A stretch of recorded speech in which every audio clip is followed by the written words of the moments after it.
Welcome everyone. Welcome to this webinar for health professionals interested in moving to New Zealand. My name is Fabian Maisonneuve and I am a licensed advisor at New Zealand Shores Immigration. New Zealand Shores is an immigration consultancy and we're based in New Zealand and South Africa with a team of 10 licensed advisors. Today's also the opportunity for me to wish you all a very happy new year. And we really hope 2022 will be the year we can help you and your family move to New Zealand. So we've had a lot of interest for this event. We've got several hundred people registering. Numbers are still creeping up. So apologies in advance if we cannot answer everyone's questions today, but we will do our best. We've got staff in the background monitoring the Q&A, namely Haley and Kristen from Accent. So any questions you have throughout the webinar, you can chuck in the Q&A down the bottom rather than the chat. Or feel free to contact us throughout this week and then we can discuss your migration plans and opportunities on the more one-to-one basis. So welcome once again to all of you. Our wonderful panelists today include Charlotte Stockman, my colleague and licensed advisor. Charlotte will enlighten us with the latest from Immigration New Zealand. But first, our partner Prudence Thompson, who's the director at Accent Health Recruitment, will kickstart the discussion. So Prudence, what can you tell our audience about Accent and how your team can help them with the employment aspects of migration? Good morning and Happy New Year. New Zealand's really just started up business today. So it's a great way to start this new year by saying hello, kia ora, and welcome to this webinar. Accent Health Recruitment are based in New Zealand and we're in Christchurch. And so this is sign language for New Zealand and this is Christchurch, which is the middle of the South Island. It's our job to find you a job. We've got a team of 5 of us out here. We only recruit into New Zealand. We don't charge you anything. We won't cost you anything. You're not contracted to us, but we do a great job of getting you a job and also help you out with the whole process of relocating through isolation, interviews, transferring, and of course, visas will be talked to you about by NZ Shores. So it's our job simply to get you a job and help you come to New Zealand. Great. So you mentioned you don't charge anything. How does that work? What's the trick? No, yeah, we've been doing this for 25 years now. And I'm a nurse myself by background and the hospitals pay us. We're contracted to hospitals to help find you a job. So if you're not happy in that job, we don't get paid. So we obviously find you a job that you're going to be happy in. Wonderful. So 2022, new year, new life. Can you provide us with an update on job opportunities in the health sector? Absolutely. Now, unfortunately, but fortunately, the coronavirus has meant that there's a lot more vacancies in New Zealand. There's more demand for medical professionals. There's more funding into roles in New Zealand. So there's vacancies for general practice, general surgical nurses, pediatric, oncology, psychology, psychiatry, midwifery, physio, OT, the list goes on and on, theatre staff and all medical staff that work in hospitals are candidates that we can assist with. There's a great need and fortunately the visas are only taking 2 or 3 weeks, but obviously Charlotte and you will talk more about them. The registration process is taking a bit of time, so that's where we help, is with the registration process.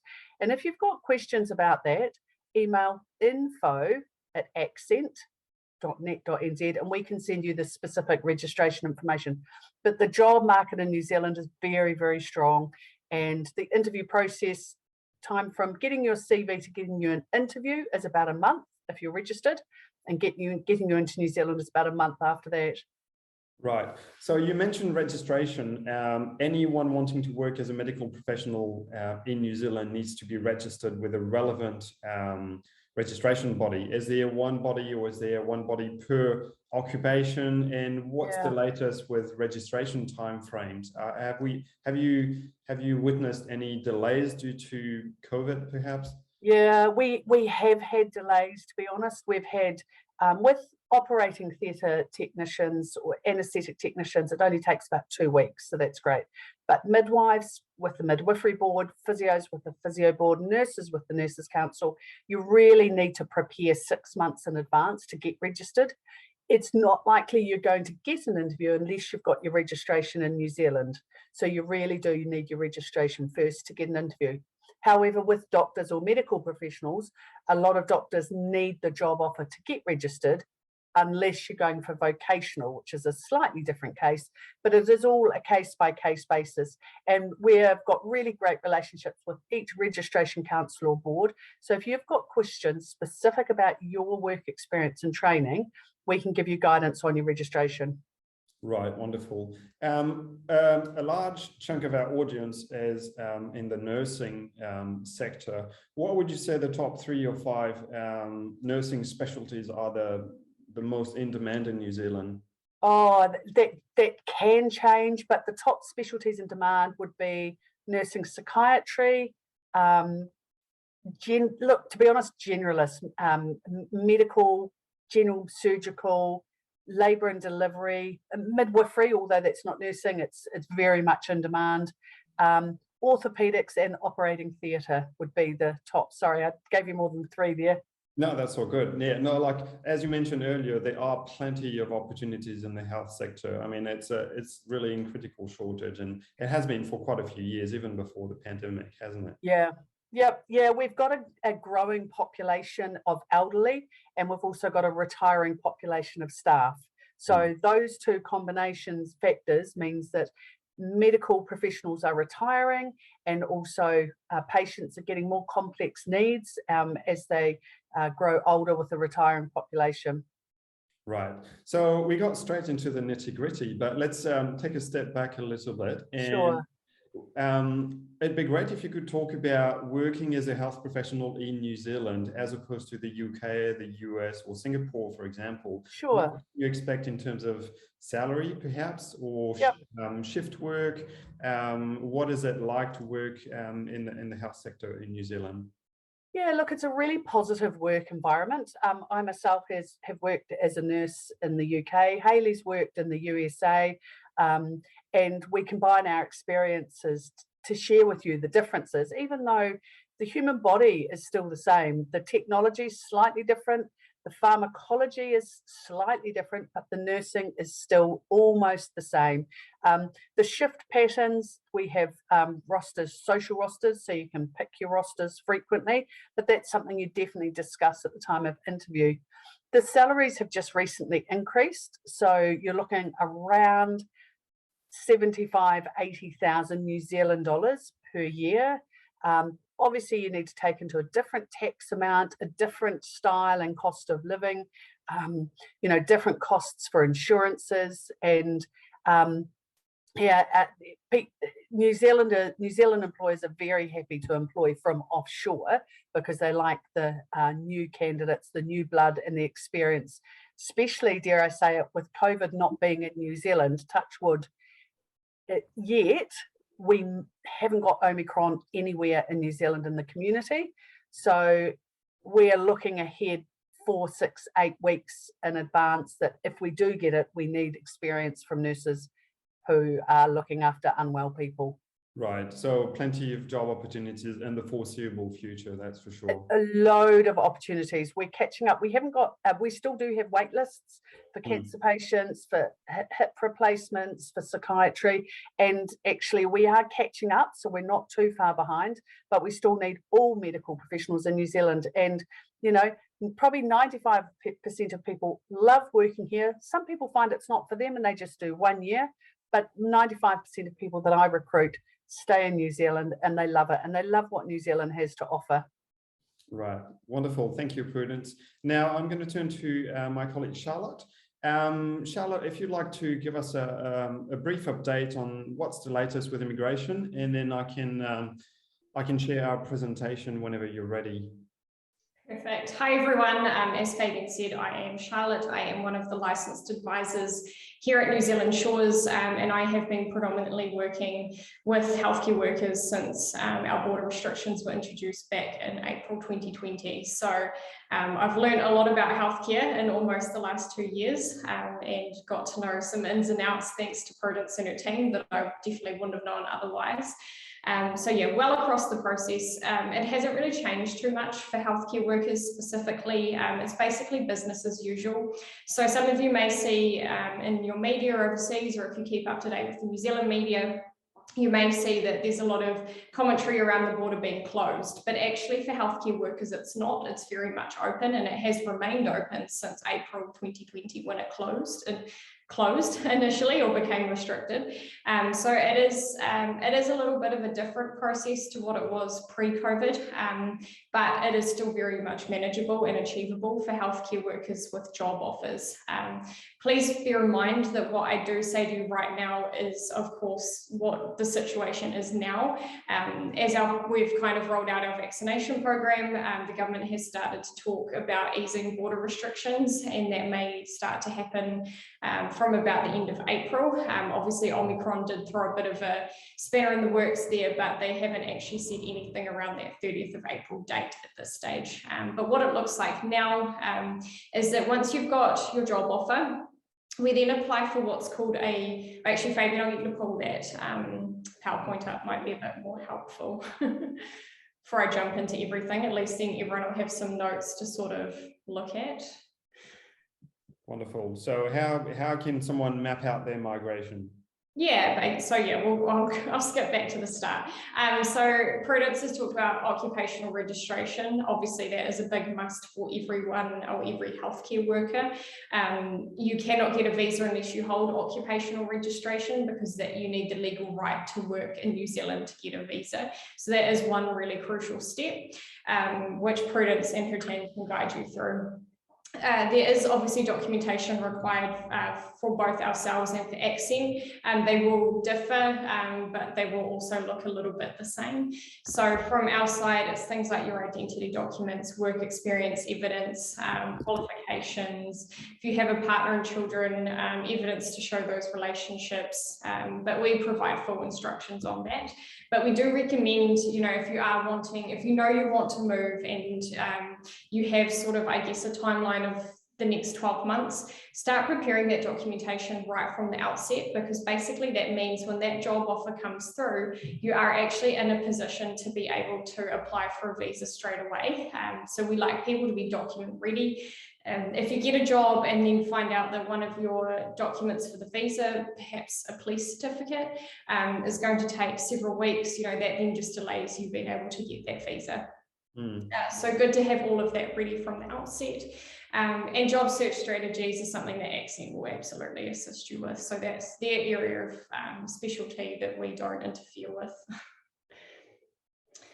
Cool. So yeah, the process, as I was starting to talk about before, first step is a skilled job offer, and of course your occupational registration.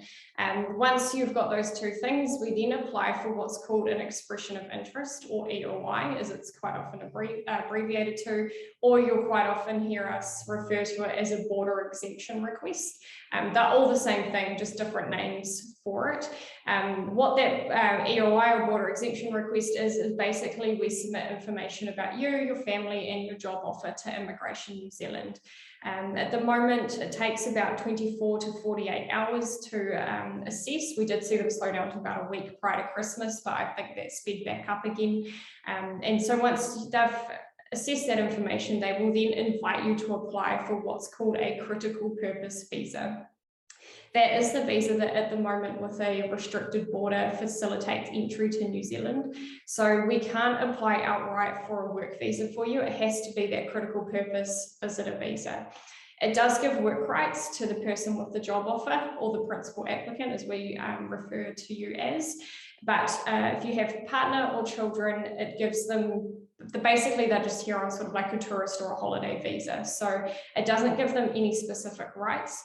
But what happens is the moment you arrive into New Zealand, into managed isolation, or MIQ, is we then actually go ahead and we apply for those standard work visas and student visas once you're onshore, because as soon as you're in the country, we can actually start that process. We just can't start that process while you're outside of New Zealand. And that takes, so yeah, your border exemption request, or EOI, takes somewhere between 24 to 48 hours. Critical purpose visitor visas, probably about 2 to 3 weeks. Sometimes they do come through faster, sometimes they take a bit longer, but on average, that's typically what we see. And then at the moment with MIQ, everyone is entering into a government organised hotel. They are 4 or 5 star, so it is not a bad place to, I guess, isolate for 10 days, but you will absolutely have to spend 10 days in MIQ. There are 300 dedicated spaces per month for healthcare workers, and at the moment those are available up until the end of February, because at this stage that's when the government has kind of pushed out some of those changes around the border. Whether that changes at the end of February or very much goes ahead at the end of April, we're not sure yet, but if you follow us on Facebook, or if we send you an eligibility assessment, you'll get added to our database, and we'll keep people up to date with that information. Right. Allow me to jump in and maybe ask Prudence to provide her insight into MIQ, because there's a dedicated kind of process / category for health workers, isn't there, called emergency allocation. How does that work? Yeah, so isolation is what's keeping New Zealand safe at the moment, that everyone who comes through the border is put into isolation, and as Charlotte said, 4 or 5 star hotels. So it's a really, really pleasant experience mostly. Yes, it does restrict you. Yes, it does depend what hotel you go into as to what size room you have, whether you have a balcony or limited or outdoor time. The process to get MIQ, there's 3 processes. There's a lucky lottery, there's a timed medical professional exemption, which you need your visa for, and there's also the emergency managed isolation quarantine, EMIQ we call it.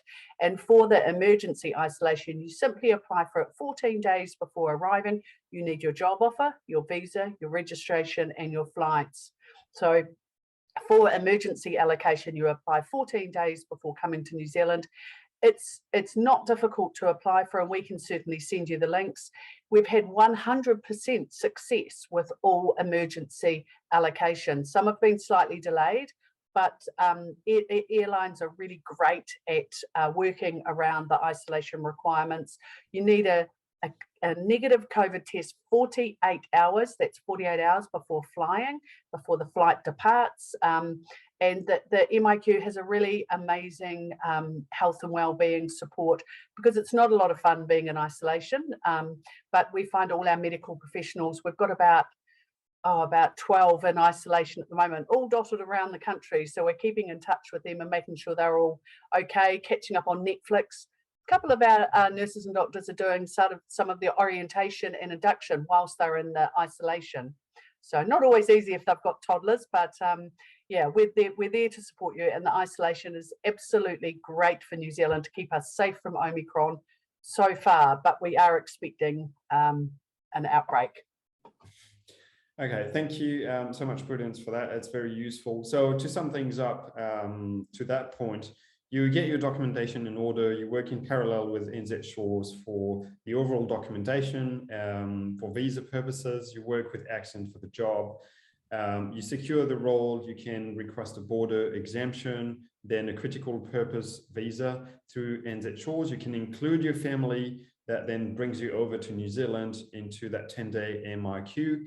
And then as soon as you hit the ground here in New Zealand, you can apply for longer term temporary visas. As Charlotte hinted at, those temporary visas as you arrive in New Zealand would be the ones you'd normally apply for from offshore, but these are not available due to the border restrictions. So we still apply for these as you arrive in New Zealand, because they will allow your kids to study at primary or secondary school. They will allow your partner to work in completely unrestricted, and they will also see your family covered by public funded healthcare, because those temporary visas you apply for as you land in New Zealand will typically be granted for 3 years. And then you can consider maybe a residence application. Charlotte, over to you. Yeah, so thanks for all of that, Fabian. I realise sometimes I miss bits of information out, so thank you for covering those off. At the moment, there are two different ways to apply for residence. So at the moment, the main category that we are kind of pushing everyone through is what's called the 2021 resident visa. For everyone in this discussion, you would be eligible to apply for that from the 1st of March. So you could enter before that date. It's just you won't be able to submit a residence application from the 1st of March until the 31st of July is when that wraps up. So it's basically a one-off residence category that they introduced. It was announced back at the end of September last year. They announced it, one, to, I guess, clear backlogs for people who were already in New Zealand, a proportion of which were healthcare workers. Plus, they are kind of keeping it live till the end of July to allow anyone who enters in on those critical purpose visitor visas. And bear in mind, you can enter on the critical purpose visitor visa and still apply for the work and student visas and still be eligible for this.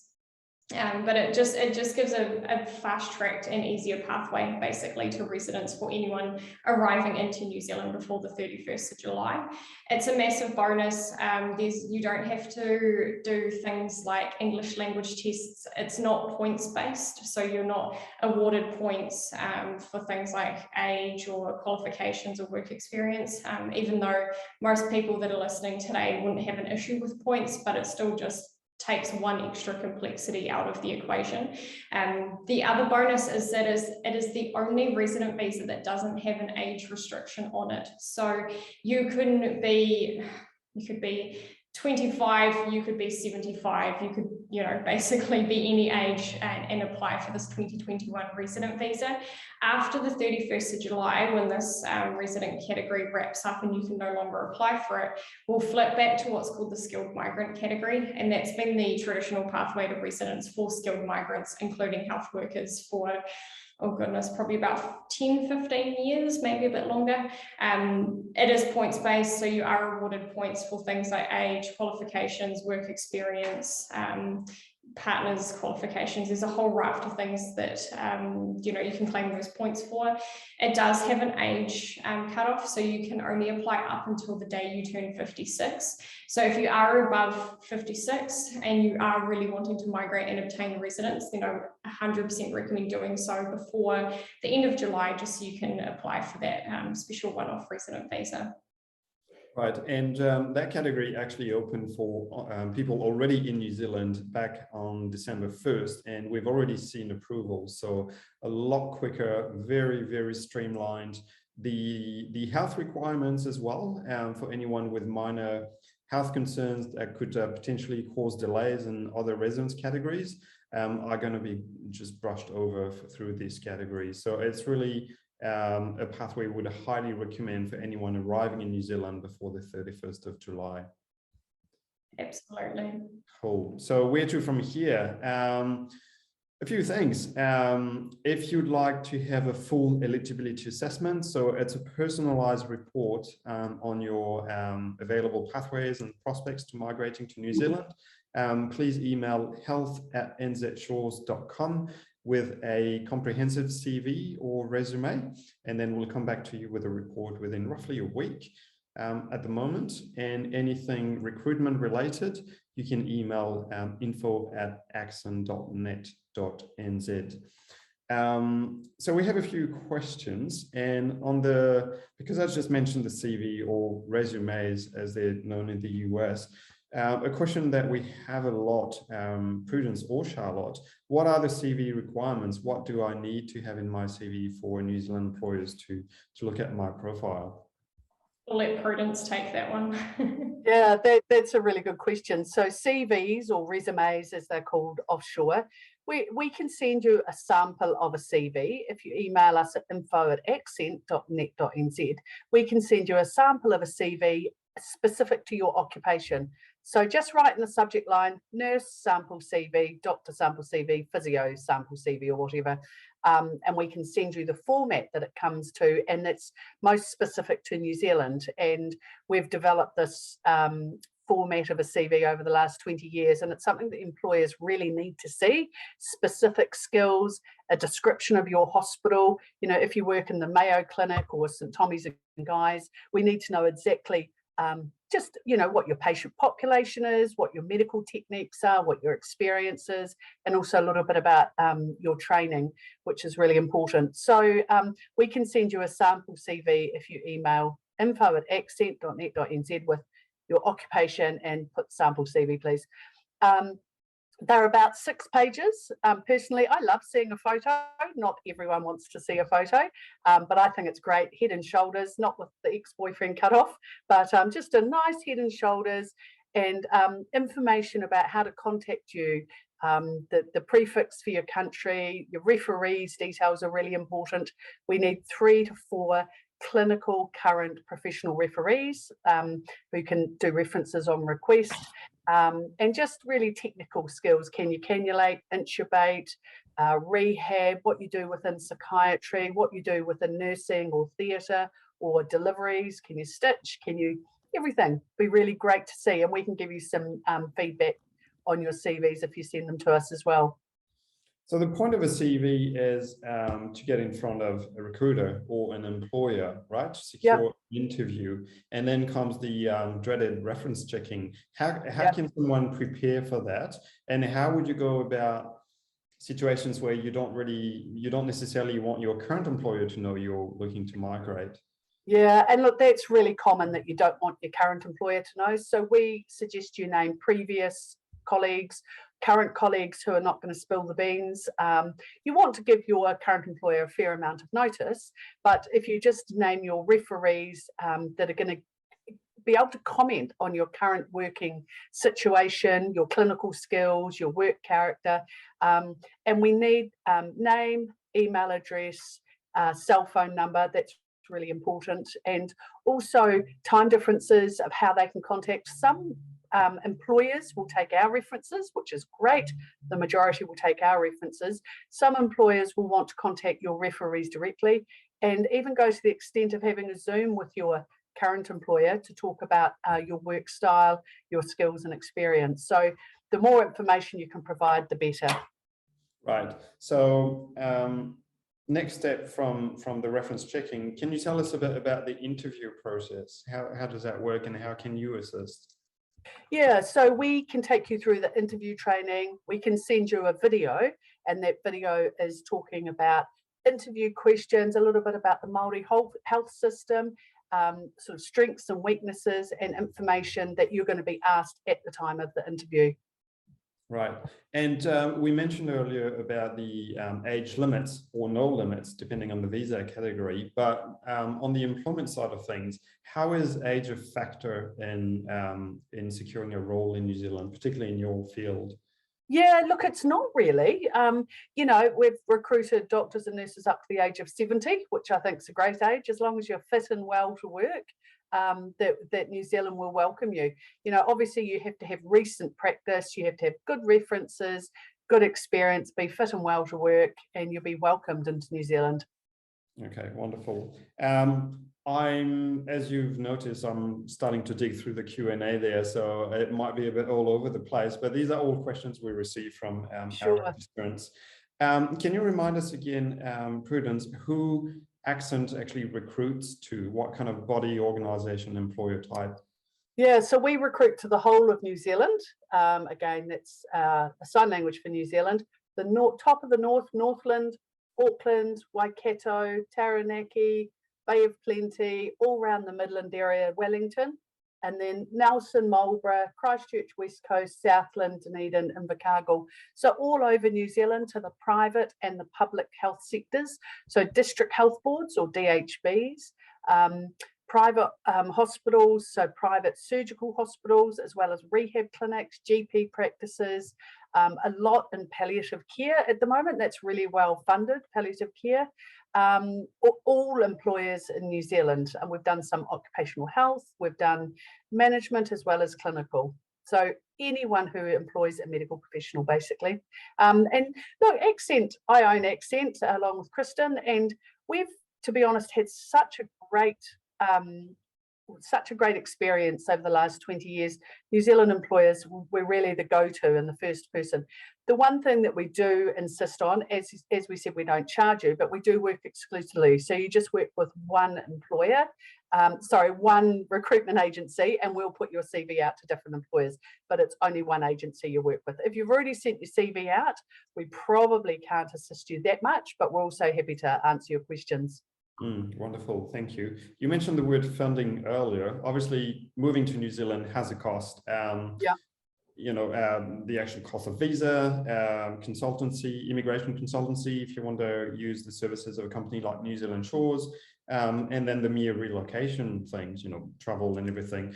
In your experience, do employers sometimes assist with any of those costs, whether covering the visas, the quarantine, the consultancy, or even you know, maybe a lump sum as a welcome bonus? Yeah, probably a third of the employers will offer some kind of relocation, and that will assist with, well, actually more offer for MIQ, managed isolation, but probably a third assist with the flights and cost of immigration and cost of shipping. It comes down to individual employers, and obviously we'll know and we'll also push for the best deal for you, but be aware that not all employers will offer flights and accommodation, but they will almost all offer managed isolation cost. Okay, wonderful. Turning to Charlotte now, I see you've flagged a question in the Q&A. Can you please provide a bit more information about work rights for the partner? When can the partner work in New Zealand? Do they even have to work in New Zealand? What kind of visa allows this? Yeah, I realise I completely skipped over that, so I apologise. It is our first day back at work after 2.5 weeks, so still getting my brain into gear. So like I said previously, and like Fabian also touched on, when you arrive into the country, that is when we apply for those typical work and student visas. So if you are travelling with a partner, your partner will obtain, first of all, you will obtain a work visa which is relevant to your job. So if you have a job offer as a surgeon for Waikato DHB, that's what it will say. Your visa will say you can work as a surgeon for Waikato District Health Board in whichever, you know, town your job is in. So your initial work visa is tied to your employment. Your partner is able to obtain an open partnership work visa. So an open work visa allows you to be self-employed. It allows a person to work in any occupation for as little or as many hours per week, or you don't have to work at all. So I quite often get the question, you know, my partner doesn't want to work. Do they have to have a work visa? Why can't they just be on a visitor visa? The short answer is basically the work visa is the best option for them to be on, even if perhaps one person's staying home and looking after the kids full time. It's just, you know, the best option there, really. All the visas are granted for 3 years, which means you will all get free healthcare in New Zealand, which is obviously a really massive bonus for everyone. Children under the age of 13 get free GP visits. Everyone 13 and older, it's heavily subsidised, so you may pay somewhere between $20 to $50 to see a GP. But if you are in an accident or you need to go to hospital for any form of treatment, or you break your arm, it's all free. So that is available to you from the moment that you hold those work or student visas. And then, like Fabian said, children are able to attend primary and secondary school in New Zealand effectively for free. Schools do ask for a donation. It generally ranges between $100 to $200 per child. Different schools have different amounts of funding, which is from the government, which is why that does vary. Tertiary education you do have to pay for up until the time you are a resident. You have to pay international fees up until the time you are a resident.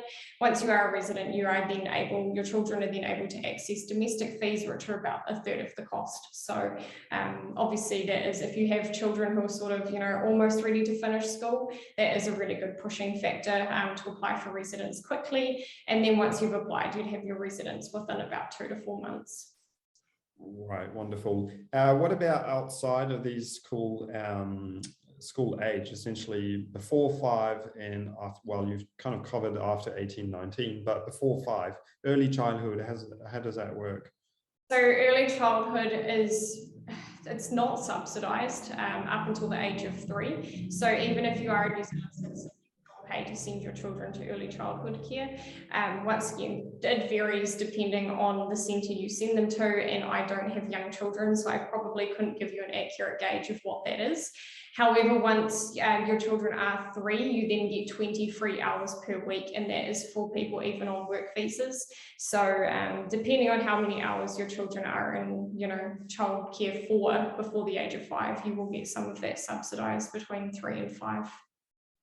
Great, wonderful. Thank you, Charlotte. Just something else that may be relevant to some people arriving in the next 6-7 months.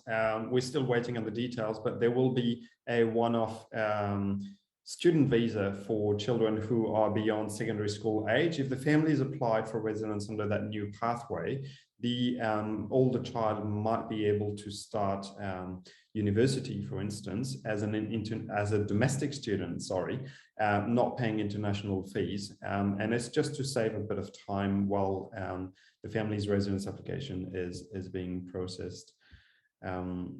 Cool. Let me just quickly go through that Q&A again.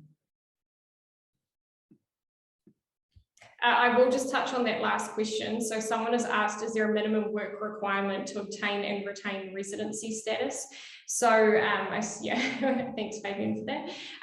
What you have to be working a minimum of 30 hours per week in order to obtain residence, and you also have to have a minimum of a 12-month contract. So Immigration New Zealand, if you have a job offer that is for less than 30 hours per week, they will not grant you either a work visa or a critical purpose visitor visa or residence. So and I'm sure Prudence and her team are well aware of that anyway, but just something to be aware of. So if you are someone who likes to work less than 30 hours per week, look, you may just need to kind of change your expectations if you want to move. Once you're a resident and you hold a resident visa, there aren't any employment conditions attached to that typically. If you are someone who would have employment conditions, we would cover that off with you, but that is quite often a case-to-case basis. The minimum, if you were to get, or sorry, the maximum, I should say, if you were to get employment conditions is 12 months. So it could be, short-term sacrifice for long-term gain if you were wanting to move but work less hours. If you don't have employment conditions attached to your resident visa, you're basically free to do as you please once you've obtained residence. Great, thank you, Charlotte. Another question we have several times is, can family members apply for any job in New Zealand, or do you find only certain types of jobs are available to them? And I see Kristen starting to type an answer. In a nutshell, if the partner's work visa is purely based on the relationship, it has fully open work rights. So the partner on an open work visa can work in any job for any employer in New Zealand, even start a business for that matter. The only restrictions would be where they want to occupy a job that requires occupational registration as well. So for example, if your husband is a teacher, he can work for any school in New Zealand, but he still needs occupational registration from Teaching Council. That's just an example. Otherwise, there are strictly no restrictions or no requirement to work at all if you'd rather stay home and look after the kids. Can you provide a little more information, Charlotte, on the processing times? What's the latest? So we've got a few things to cover here. Border exemption, critical purpose visa. We know MRQ is 10 days, and then temporary visas once in New Zealand, and the residence process. Yeah, it's all quite quick for healthcare workers. You're probably looking at about 24 to 48 hours for a border exemption request to be approved. From there, you're invited to apply for the critical purpose visitor visa. Once we submit those, we generally see them process in roughly about 2 to 3 weeks. Bear in mind, things do fluctuate with immigration. So everything we tell you is, of course, an average. Things fluctuate based on time of year. So obviously around Christmas, New Year, immigration also closes down for a period of time. Plus they typically receive more applications over that period. So that can slow things down. If there's been a lot of people apply for visas at one time, that can also slow things down. But on average, it is really quick. Healthcare workers do seem to get priority as well above everyone else, which was really awesome. We need you, so, you know, and immigration's aware of that, so your visas will come through quite quickly. Once you're in the country and we apply for those work or student visas, there is quite a bit of variance in those. Some I see through come in a week, some will take sort of 4 to 6. Once again, just depends on where immigration's at with how many applications they receive. And obviously personal situations can affect that as well. So if you have a slight medical condition, or if someone in your family has a character issue, you know, perhaps they have a minor charge on their criminal record from when they were 18 years old, which won't cause a visa to be declined, but it does mean immigration processes things a little bit slower. So if you have anything in particular that you think could slow things down, just make sure you make us aware of it. If you're comfortable, make Accent aware of it, just so everyone can kind of be on the same page about where things are at. And then residents, under the 2021 resident visa, I would probably expect somewhere between 2 to 4 months for processing time, and skilled migrant would likely be about the same. Thank you, Charlotte. We've had a few questions about relocating with pets as well. This comes on a regular basis. We don't deal with it directly at New Zealand Shores. We move people, not animals, but we understand the importance of this. And if you want to email us directly, we can point you in the right direction.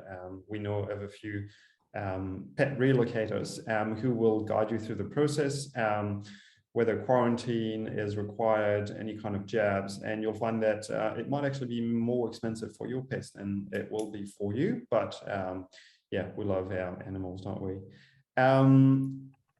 Right, just before we close, I'd like to ask both of you, what would you say the best things are about moving to New Zealand, and what the challenges are as well? Maybe Charlotte, you go first. Gosh, the best things. Christmas and summer's pretty cool. I mean, I know that's probably a bit of a change for a lot of people who are joining us, but we have just had sort of the last 3 weeks of absolutely stunning weather. Had Christmas at the beach. I know Prudence is in Queenstown at the moment. I think Kristen's still in Christchurch, but everywhere across the country just had amazing weather. So you'll get your summer holidays across the sort of Christmas New Year period when a lot of businesses close down. Obviously in healthcare, you know, things are a little bit different for you, but make sure you get your leave requests in early, and then you can also enjoy that time off. The people are really friendly. I haven't really ever had too many clients come back to me saying that they've found New Zealand people to be hostile. There isn't a whole lot of racism that goes on in New Zealand, which I know, you know, does happen in other parts of the world. Of course, we're not perfect, but, you know, it's, as a whole, Kiwis are pretty friendly people. Most of my clients who arrive find, you know, their new colleagues or their neighbours to be really welcoming, and will kind of say, look, if you need a hand with anything, let me know. So we are quite renowned for that around the world. We're also a really safe place to live. New Zealand Shores has a lot of clients who come from South Africa, where obviously safety is an issue, and depending on where in the world you are, that may or may not be a concern. But, you know, kids will walk to school by themselves. You can, I mean, I go running at night by myself, and I'm never ever, obviously I'm smart about it. You always have to be smart about things, but, you know, I wouldn't worry about anything happening in particular. So yeah, we're great, and we're beautiful. New Zealand's absolutely stunning. You know, with not being able to travel internationally for almost 2 years, I haven't really felt that sad about it, because there's just so many great places to go and visit here. Yeah, you rediscover your own backyard, so to speak. Been really cool. Over to you, Prudence.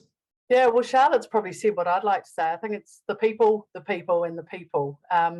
I have classic examples of people coming from Britain, America, South Africa, and Singapore, and the first thing they do is go to the bank, and the bank manager told them this, that, and all this stuff that wasn't banking related, that was really friendly. And then they go buy a car, and they're told, "Oh, just take the car for the day and see if you like it." And people find that really bizarre. There's a huge amount of trust, which is really good. I mean, obviously they can always link back to me, but it's the people, it's the geography, it's the weather. We're down in Queenstown at the moment, which is just absolutely stunning, but there's no jobs down here because it's a transient population, a tourist population, but there are jobs in surrounding areas like Invercargill and Dunedin. I think the weather's fabulous. It's not too hot and it's not too cold. We're not shoveling snow and we're not sheltering indoors with air conditioning. We have no snakes and spiders, which is what they have in Australia. And I think the government is amazing and it's handled COVID beautifully, and we're crossing our fingers that we can keep Omicron out. Where Queenstown is 99.7% vaccinated, which is fabulous. And much of New Zealand is 90% vaccinated. I had my booster on 2 days ago. I'm still a wee bit sore, but yeah, it's a really positive place to be. And from a work perspective, there's a lot of respect for medical professionals. The shifts are really, really good. The pay's good. It's not amazing like in the Middle East or the US or Australia, but it's a good salary. It's 23% above the average salary for a nurse compared to the nurse's salary above the average salary. And again, it's the people. Yeah. I suppose that's why year after year New Zealand ranks in the top 3 of the best countries to live in. It's that work-life balance, that quality of life, and friendliness of the people, and stunning scenery. I'll just share the screen again to have contact details for everyone. Again, apologies if we haven't had a chance to cover every single question, but we're here for you, both Accent and New Zealand Shores. If you have any questions at all relating to your employment prospects, or you'd like someone to have a look at your CV, please email info@accent.net.nz, and they'll be happy to help. Anything regarding immigration or the visa process, you can email health@njetshores.com, and we'll come back to you this week as well. And we can also provide a full report. We call this the eligibility assessment. So that will cover, again, it will summarize the main visa pathways, anticipated timeframes, and the cost of migrating as well. Okay. We'll just jump in again, Fabian. All of those Health at New Zealand Shores emails do come directly to me. I have had quite a number over the last few days.